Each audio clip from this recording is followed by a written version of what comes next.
Okay, folks, so I'm going to make this kind of short and sweet here real fast.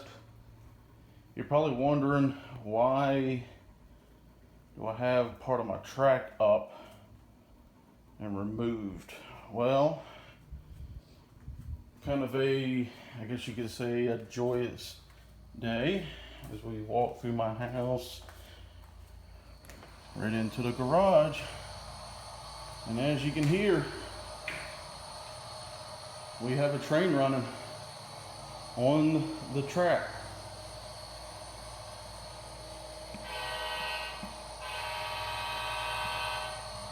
So this is just temporary. This is not how it's going to look completely. It's just a temporary thing while I get more lumber. As you can see, I got just enough over here for one more section, which would have been that one, but I'm going to wait a little bit until I can get a little bit more wood for at least another section, to hopefully be able to get enough to like what I had in the trailer.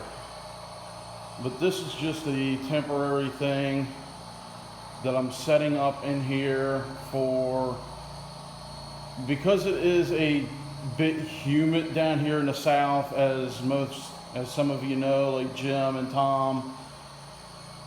It gets pretty humid in the south, and small spaces, well, not small spaces, but two-car garage such as this that doesn't have AC ducts in it, it gets pretty hot and humid pretty quickly. So this is just a temporary thing to see how not only the bench work holds up, but to see how the DCC system, the track, and the locomotive hold up.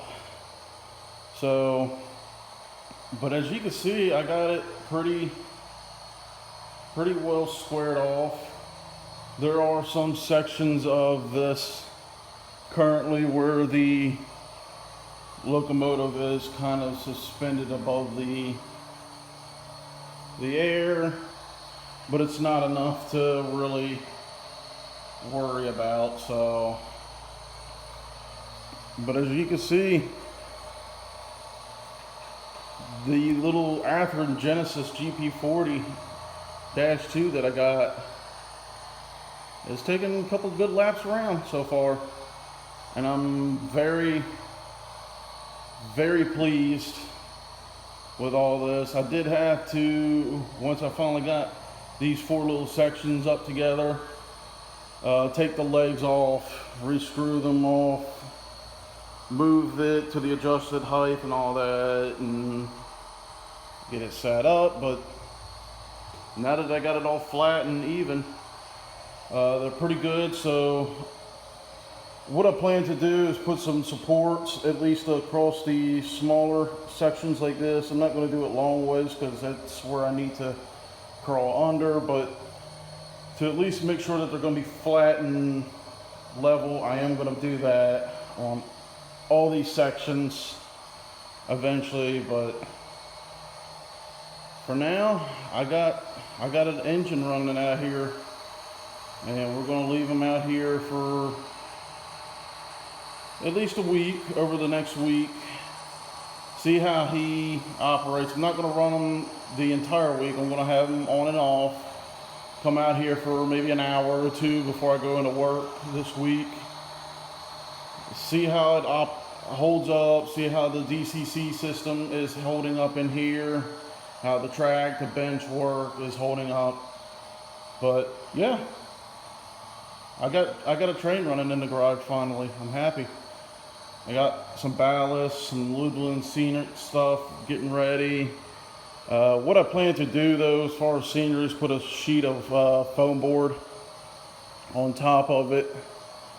And then if I want to add like mountains, then just go from there. But at least one sheet of foam board on top of this. I know a lot of people are going to be biased on this and say you need to go with Walthers or Pico or something, and I understand that, but most of the locomotives that I run are going to be 4 axles like this. and most of my rolling stock's gonna be small.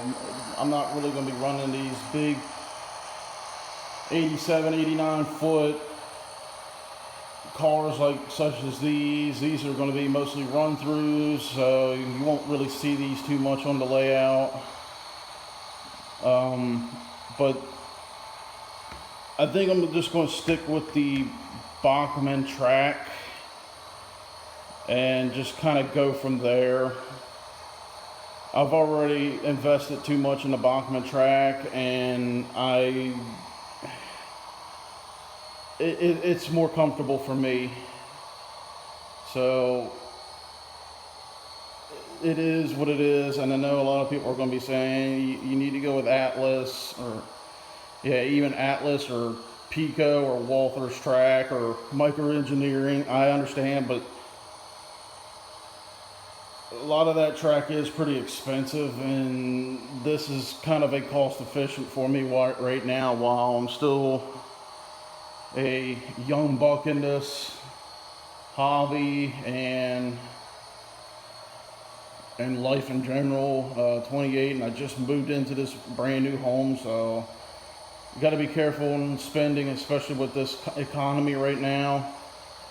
But I'm very happy. I mean, we see this thing here, this engine here has made what, 3 or 4 or 5 loops around since I've shown you, and it's still running perfect.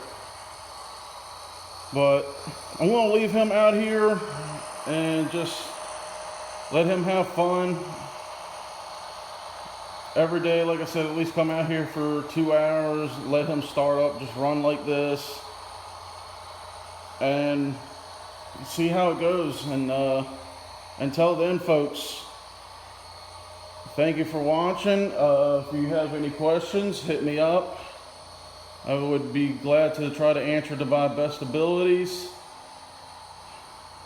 Until then, thanks for stopping.